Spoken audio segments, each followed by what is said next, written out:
नाज़रीन, आप देख रहे हैं पीसी वर्ल्ड न्यूज़।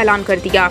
हमारे नुमाइंदा खुसूसी पाकिस्तान गुलाम दस्तगीर की रिपोर्ट के मुताबिक चेयरपर्सन बोर्ड ने बटन दबाकर रिजल्ट ऑनलाइन किया।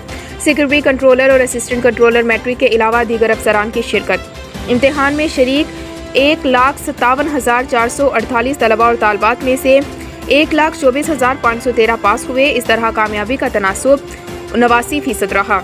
ग्रेडिंग सिस्टम से बच्चों में मुकाबले की दौड़ का खात्मा होगा। इस तरह नालायक समझे जाने वाले बच्चे भी लायकों में शुमार होंगे। नताइज इंतहाई एहतियात और भरपूर तवज्जो से तैयार किए गए हैं, गलती का इम्कान नहीं।